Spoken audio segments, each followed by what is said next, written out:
Good evening everybody. आज संविधान के अपन पार्ट 3 की तरफ अपना तीसरा वीडियो डालने वाले हैं, स्टार्ट करने वाले हैं। आज इसके अंतर्गत संविधान के अंतर्गत भाग 15 को डिस्कस करने वाले हैं और इसको समझने वाले हैं। जैसे कि अपन ने भाग 18 को पढ़ा था, जिसमें क्या था आप लोगों ने पढ़ लिया था। उसके बाद आप लोगों के लिए आज भाग 15 को हम लेकर आए हुए हैं। ठीक है, तो आज हम संविधान का भाग 15 स्टार्ट करते हैं। तो पहले जानते हैं कि भाग 15 में है क्या। सबसे पहले बात आती है, तो सबसे पहले बात आती है इसमें है निर्वाचक या निर्वाचन। निर्वाचन मतलब सीधा शब्दों में अगर अपनी शब्दों में बात करें तो चुनाव। बातों को अपन सरल शब्दों में जानेंगे तो ज्यादा अच्छा होगा। निर्वाचन, तो सबसे पहले किसके लिए निर्वाचन? भारत देश के लिए। तो हम जानते हैं कि भारत अपना कैसा एक देश है? लोकतांत्रिक। कैसा देश है अपना भारत? लोकतांत्रिक देश है। लोकतांत्रिक मतलब अपने यहाँ लोकतंत्र है, मतलब लोगों का एक जो व्यवस्था है। तंत्र मतलब होता है व्यवस्था। तो कैसी व्यवस्था है? लोगों की व्यवस्था है। अर्थात यहाँ पे जो भी सरकार चुनी जाती है वो किसके द्वारा डायरेक्ट चुनी जाती है? जनता के द्वारा। उन्हीं को सरल शब्दों में अपन कह देंगे लोकतंत्र। ठीक है, मतलब जनता द्वारा जो चुनी जाती है सरकार। कैसे चुनी जाती है? वोट डालकर, या कई बार कई देशों में और तरीका भी होता है। ठीक है, तो भारत एक कैसा देश है? लोकतांत्रिक देश है, जिसके लिए चुनाव होता है। और चुनाव कौन करवाता है यहाँ अपने भारत देश में? उसके लिए एक व्यवस्था की गई है जिसे कहा गया है निर्वाचन आयोग। एक आयोग गठित किया गया है जो कि भारत देश में चुनाव की प्रक्रिया, जो लोकतांत्रिक देश है उसमें चुनाव की प्रक्रिया को संपन्न कराएगा। अब हम थोड़ा सा बात करते हैं अनुच्छेदों की।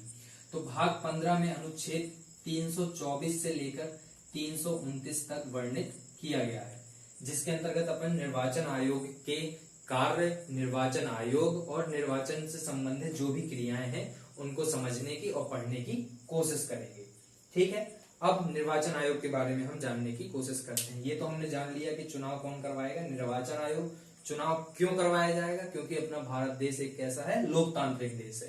ठीक है, जिसके लिए चुनाव किया जाएगा। और चुनाव कौन करवाएगा? निर्वाचन आयोग। अब हम निर्वाचन आयोग को समझने की कोशिश करते हैं। ठीक है, तो निर्वाचन आयोग को मुख्यतः अनुच्छेद 324 में वर्णित किया गया है।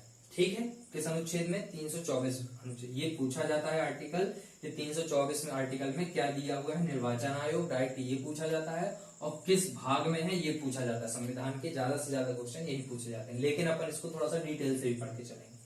ठीक है, अब निर्वाचन आयोग की हम बात करते हैं। तो निर्वाचन आयोग कैसा निकाय है? कैसा निकाय है? यह एक संवैधानिक निकाय है। संवैधानिक निकाय मतलब संवैधानिक निकाय, इसका मतलब है ये संविधान के किसी आर्टिकल में इसे वर्णित किया गया है ना। यही संवैधानिक निकाय कहलाते हैं। वे निकाय जो कि संविधान के किसी अनुच्छेद, किसी भाग या किसी अनुसूची में वर्णित है, वो संवैधानिक निकाय कहलाते हैं। ठीक है, अब चूंकि एक लोकतांत्रिक देश में चुनाव कैसा होना चाहिए? निष्पक्ष होना चाहिए। एक ही पक्ष में चुनाव नहीं होने चाहिए। तो निष्पक्ष चुनाव के लिए इस आयोग को भी निष्पक्ष बनाना पड़ेगा, स्वतंत्र बनाना पड़ेगा। किसी के दबाव में नहीं होना चाहिए आयोग। तो इसके लिए क्या व्यवस्था की गई है? इस आयोग को स्वतंत्र व निष्पक्ष बनाया गया है। अर्थात यह किसी भी सरकार या किसी के दबाव में कार्य नहीं करेगा और निष्पक्ष करेगा, किसी के पक्ष में कार्य नहीं करेगा। इसीलिए क्या बोला गया है? इसे स्वतंत्र एवं निष्पक्ष या संवैधानिक निकाय भी कहा जाता है। कई बार इनसे भी क्वेश्चन आते हैं कि इनमें से कौन सा निकाय संवैधानिक निकाय है। ठीक है, आप समझ जाएंगे अब निर्वाचन आयोग कैसा निकाय है? संवैधानिक निकाय है। अब हम इसके आगे थोड़ा सा निर्वाचन आयोग को पढ़ने की कोशिश करेंगे।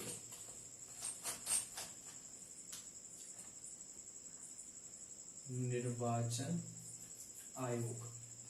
ठीक है, तो सबसे पहले 1950 में हमारे यहाँ निर्वाचन आयोग बनाया गया था।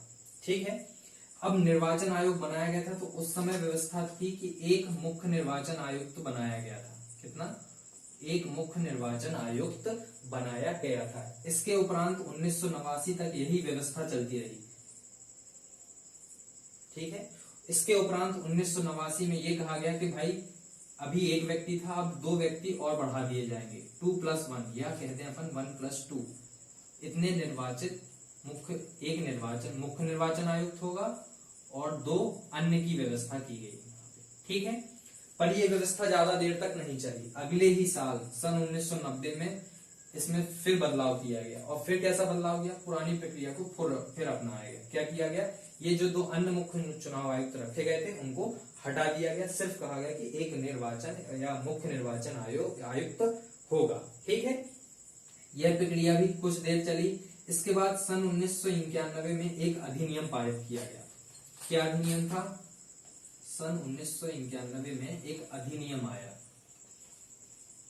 चुनाव आयोग के लेकर, जिसका नाम था मुख्य चुनाव आयुक्त तथा अन्य चुनाव आयुक्त अधिनियम। ठीक है, ये अधिनियम लाया गया 1991 में और इसी अधिनियम के तहत व्यवस्था कर दी गई कि एक मुख्य निर्वाचन आयुक्त होगा और 2 अन्य निर्वाचन आयुक्त होंगे। और वर्तमान में भी यही व्यवस्था चल रही है। ठीक है, हम आगे इस तथ्यों को भी जानेंगे। भारत में वर्तमान मुख्य आयुक्त कौन है और 2 अन्य चुनाव आयुक्त कौन है, उनको भी तथ्यों को जानने के बाद, डिटेल के बाद उन तथ्यों को भी जानने की कोशिश करेंगे। ठीक है, अभी डिटेल को पढ़ेंगे।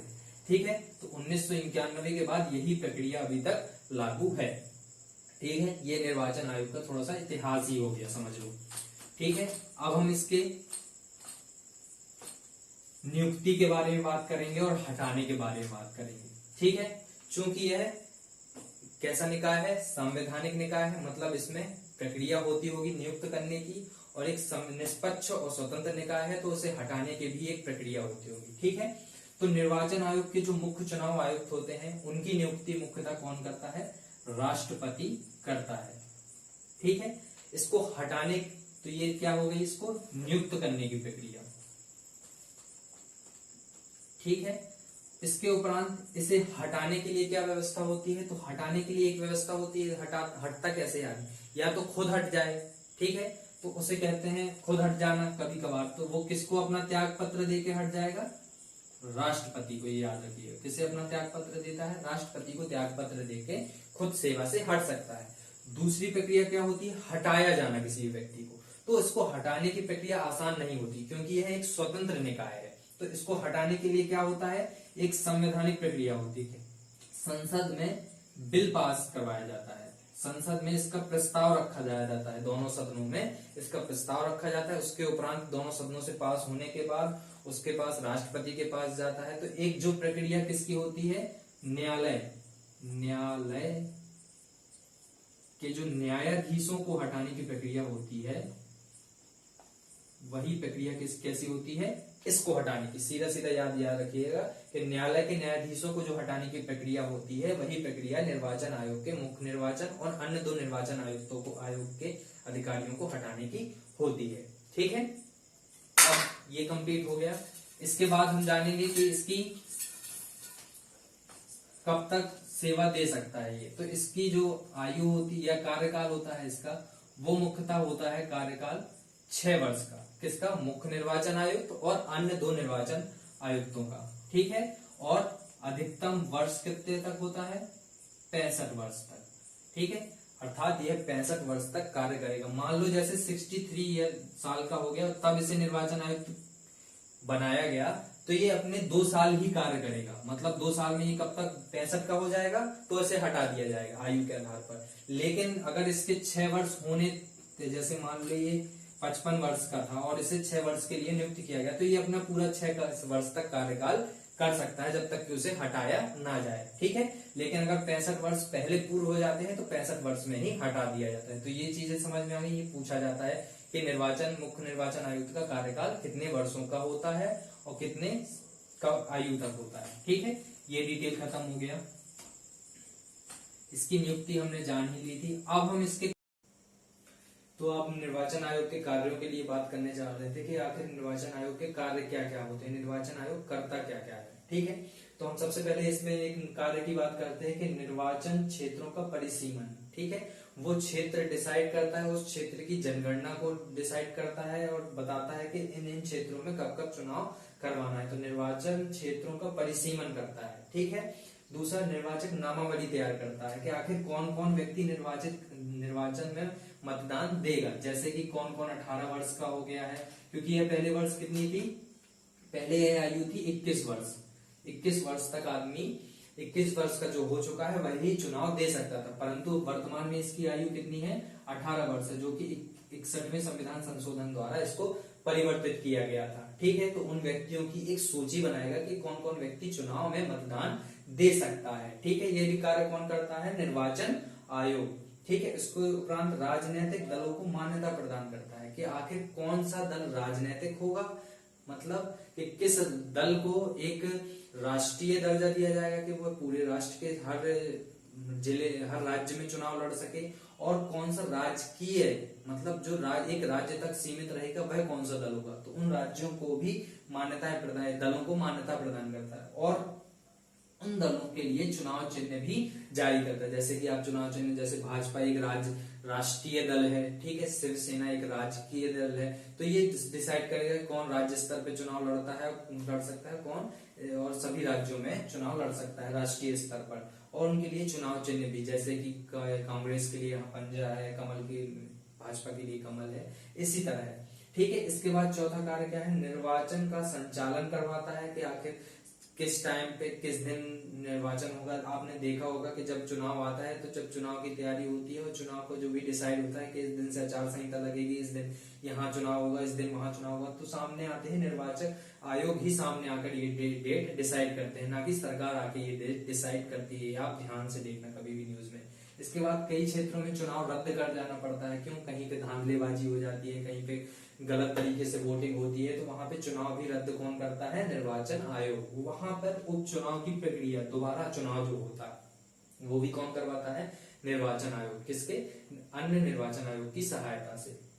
ठीक है, उम्मीदवार को आयोग ठहराना। कई बार उम्मीदवारों के लिए जो योग्यताएं रखी जाती है वो योग्यता नहीं रहती है, जैसे कि रखा जाता है कि इसके खिलाफ कोई भी क्रिमिनल ना हो, है ना, क्रिमिनल चीज ना हो, तो वो नहीं होता है, वो होता है तो उसे रद्द कर दिया जाता है कभी कभार। ठीक है, तो वो सब चीजें भी देखी जाती हैं, कब उम्मीदवार को आयोग ठहराना है, तो ये सब कार्य कौन करता है, निर्वाचन आयोग। इसके उपरांत और भी कार्य करता है, जैसे हमें आचार संहिता कब तक डिसाइड करनी है, इसके उपरांत जो चुनाव में प्रचार के लिए पैसा होता है वो कितना लिमिटेड होगा, कहाँ तक खर्चा कर सकते हैं आदमी, जो भी चुनाव दल है, और उन आचार संहिता में क्या क्या नियम फॉलो करने होंगे, उन्हें क्या क्या कहाँ कहाँ से अपना प्रचार प्रसार कर सकते हैं, किन किन चीजों के माध्यमों से अपना प्रचार प्रसार करते हैं, ये सब पूरा चुनाव का जितना भी चीज होती है वो सब कौन डिसाइड करता है, निर्वाचन आयोग, और उसका संचालन भी कौन करता है, निर्वाचन आयोग। ठीक है, इसके उपरांत हम आर्टिकलों को भी जान लेते हैं। 324 में जो जो इम्पोर्टेंट है, 324 इम्पोर्टेंट है, 325 इम्पोर्टेंट नहीं है, लेकिन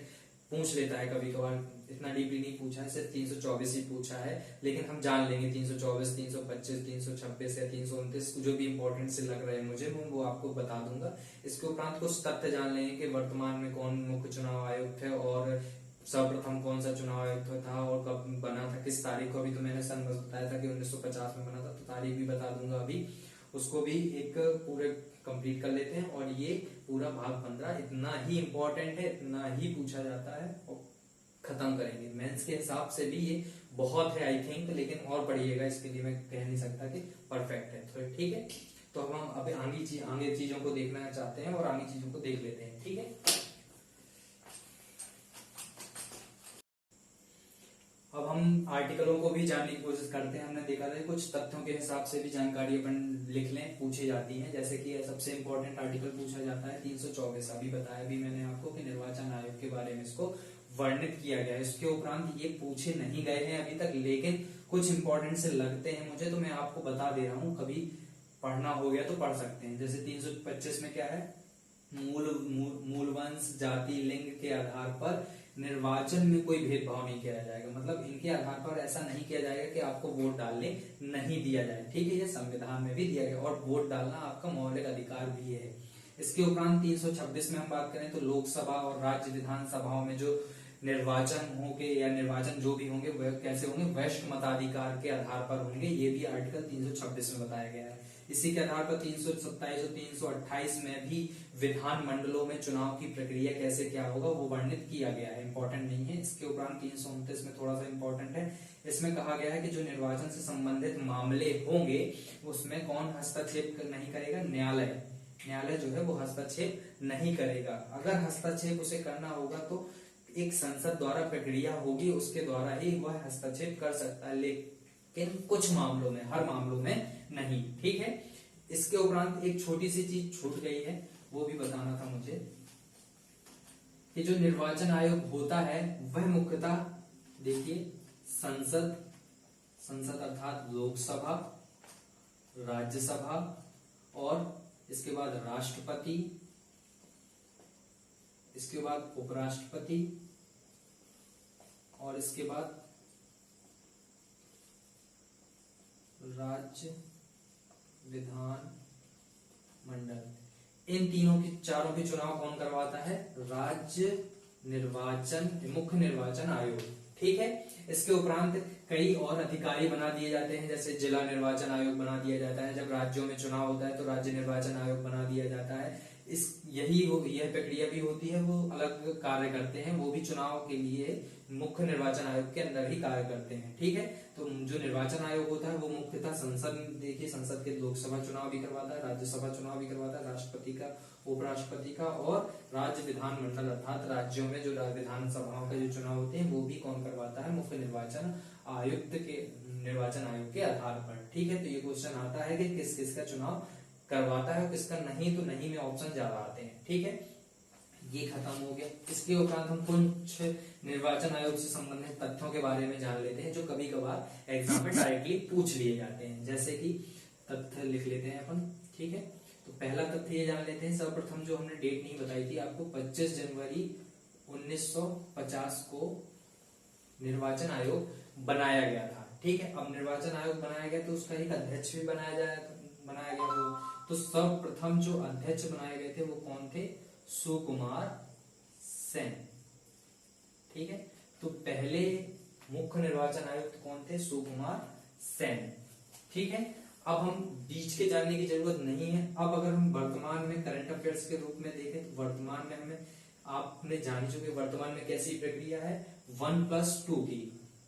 ठीक है। तो इसको भी हम जान लेंगे कौन कौन है। जैसे हम फर्स्ट में बात करेंगे कि मुख्य निर्वाचन आयुक्त कौन है, तो सर्वप्रथम है सुनील अरोड़ा साहब जो है वो कौन है? मुख्य निर्वाचन आयुक्त। इसके अलावा जो दो अन्य निर्वाचन आयुक्त हैं वो कौन कौन है उनको भी जान लेते हैं। तो एक है अशोक लवासा। ठीक है। कौन है? अशोक लवासा। जो अन्य दो आयुक्त हैं उनमें से पहले कौन है? अशोक लवासा। दूसरे हैं सुशील चंद्र साहब। ठीक है। तो मुख्य निर्वाचन आयुक्त सुनील अरोड़ा और दो अन्य हैं अशोक लवासा और सुशील चंद्र। ये खत्म हो जाते हैं आपके निर्वाचन आयोग के दोनों पार्ट्स। ठीक है। अब इसमें कुछ भी नहीं बचा है। अगर आपको एक्स्ट्रा पढ़ना है तो आप पढ़ सकते हो। बेसिकली मैंने इसको कंप्लीट ही कर दिया है। ये तथ्यों में ये पूछे जाते हैं और नाम पूछ लेते हैं। इसके अलावा 300 आर्टिकल 324 पूछा जाता है, भाग पूछा जाता है, निर्वाचन आयोग का कार्यकाल पूछा जाता है। बस, इससे ज्यादा डीपली नहीं पूछा। जब डीपली पूछा जाएगा तो उसके लिए मैंने आपको समझा दिया। जो भी दिक्कत हो या जो भी प्रॉब्लम्स हो, जो समझ नहीं है, आप कमेंट कर सकते हैं वीडियोस के आखिरी में। और आपको पसंद आए तो लाइक करिए, शेयर करिए। धन्यवाद।